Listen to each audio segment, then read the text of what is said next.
Oxygen खत्म हो गया। आईसीयू में 3 कोरोना संक्रमितों की मौत हो गई और कोरोना का संक्रमण लगातार बढ़ता हुआ नजर आ रहा है। अस्पतालों में बेड, ऑक्सीजन की कमी है और अस्पतालों में दवाओं की भी कमी अब होने लगी है। लोहिया संस्थान में 3 मरीजों की कोरोना की वजह से मौत हो गई।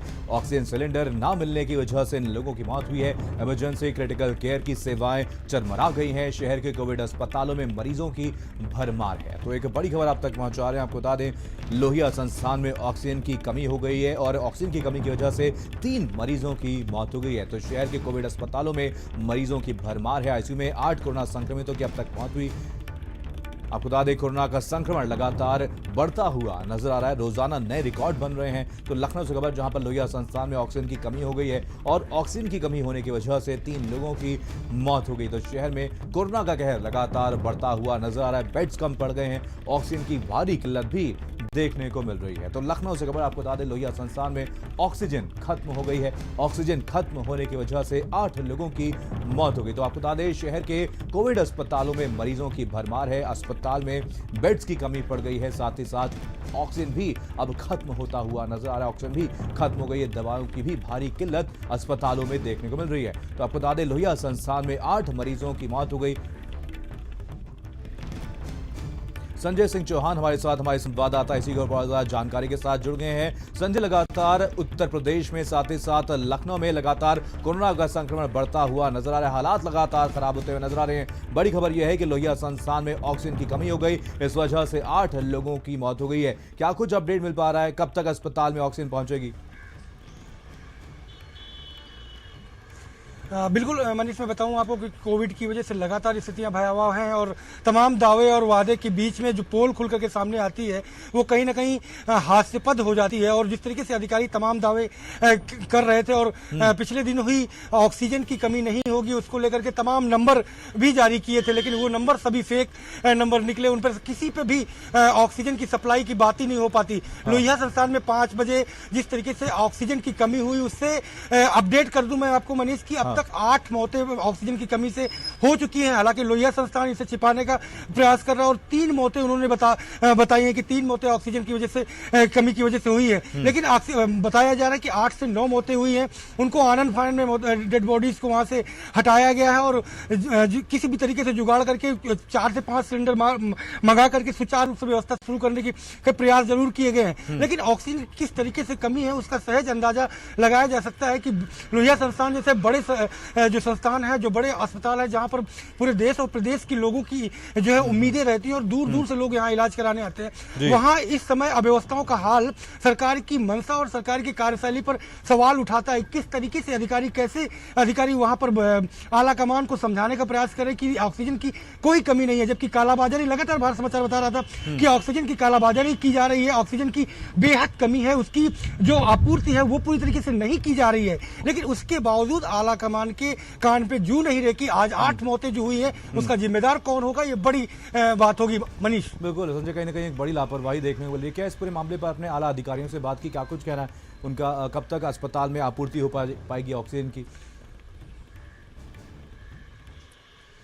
कोविड के बाद जिस तरीके से अधिकारियों और आला अधिकारियों के फोन स्विच ऑफ हो गए हैं, सफेद हाथी बन गए हैं, वो एक सफेद झूठ जैसा है कि दावे प्रेस नोट करके लिख करके जिस तरीके से कर दिए जाते हैं, उसके बाद फोन ना उठा करके मुंह चुराने का जो काम किया जाता है वही काम लोहिया संस्थान में भी हो रहा है। जिम्मेदार जो है वो भागते हुए नजर आ रहे हैं, क्योंकि इतनी बड़ी फॉल्ट हुई है, इतनी बड़ी मिस्टेक हुई है, उससे भागते हुए नजर आ रहे हैं। ऑक्सीजन की कमी कहीं ना कहीं धब्बा लगाती है लोहिया संस्थान जैसे इंटरनेशनल संस्थान में, जहां पे बड़े बड़े रोगों का इलाज होता है, बड़े दावे किए जाते हैं। लेकिन कोविड की अभी जो जितना बहुत प्रकोप बढ़ा है, लेकिन उस सब पीक में नहीं आया। अभी के ये हालात है, भयावह स्थितियां हैं और ऑक्सीजन की कमी की वजह से ये बड़ी मौत कहीं ना कहीं बहुत बड़ा सवाल उठाती है संस्थान पर और पूरे सिस्टम पर कि किस तरीके से वो सिस्टम लाचार हो चुका है कोविड की इस महामारी पे कि ऑक्सीजन जैसी नॉर्मल चीजें आपूर्ति नहीं कर पा रहे। बड़े ऑक्सीजन जो महंगे जो इंजेक्शन है उनकी तो बात ही छोड़ दीजिए, अन्य मेडिसिन की बात छोड़ दीजिए, जो हवा है, जो ऑक्सीजन है, जो बहुत बेहद जरूरी है नॉर्मल व्यक्ति को भी, उसकी आपूर्ति नहीं हो पा रही है। ये अपने आप में सिस्टम पे बहुत बड़ा सवाल उठाता है मनीष। संजय, बिल्कुल साफ तौर पर देखा भी जा सकता है कि कैसे यहाँ पर कोरोना से हालात लगातार बिगड़ते ही जा रहे हैं। वहीं भारत समाचार ने यह भी खुलासा है कि लगातार यहाँ पर ऑक्सीजन और साथ ही साथ रेमडेसिविर इंजेक्शन की भी कालाबाजारी हो रही है। आपसे जानना चाहेंगे क्या इसके प्रति प्रशासन की तरफ से कोई एक्शन देखने को मिला है अभी तक? एक्शन नहीं, रिएक्शन ही देखने को मिल रहे हैं। एक्शन देखने को नहीं मिल रहा है, केवल रिएक्शन कागजों में, ऑर्डरों में वो देखने को मिल रहा है। वो सीधे तौर पर प्रेस नोट जारी कर दिए जाते हैं, क्योंकि कोविड काल है। सीधे रूबरू नहीं होना पड़ता अधिकारियों को, सीधे जवाब देने की जवाबदेही से भागते नजर आते हैं।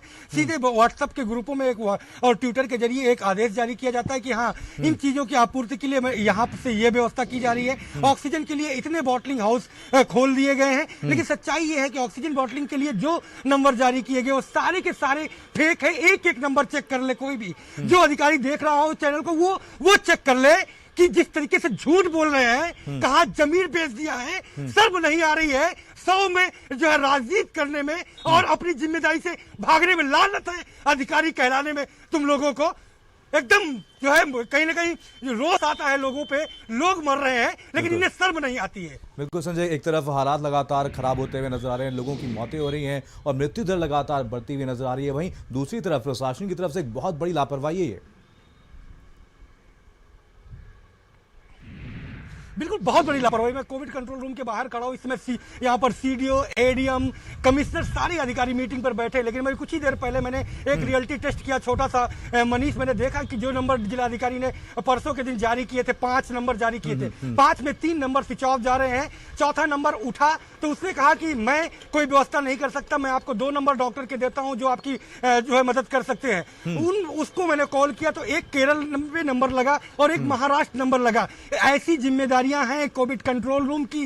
ये लखनऊ के लोगों की जीवन बचाने की जिम्मेदारी सौंपी गई है उनके कंधों पर, लेकिन ये खिलवाड़ लगातार किया जा रहा है लोगों की जान से। और सरकार मौन बन के बैठी हुई है, उसे केवल अपने अधिकारियों के पेंसिल से समझाए आंकड़े दिखाई पड़ रहे हैं। लोगों के मरते हुए और तड़पते हुए मरीजों की चीखें नहीं सुनाई पड़ रही है, जू नहीं रेग रही है, और अधिकारी तो कान में तेल डाल के बैठ गए हैं। बिल्कुल, ये बड़ी चुनौती है। इस समय सब मिल करके और एक दूसरे की मदद करने की जरूरत है। बिल्कुल संजय, साफ तौर पर देखा जा सकता है, समझा भी जा सकता है कि कैसे यहाँ पर लोहिया अस्पताल में हालात लगातार बिगड़ते हुए नजर आ रहे हैं। 8 मरीजों की अब तक ऑक्सीजन की कमी की वजह से मौत हो गई है। बाकी लखनऊ के अस्पतालों की बात की जाए तो वहां पर कैसे हालात बने हुए हैं?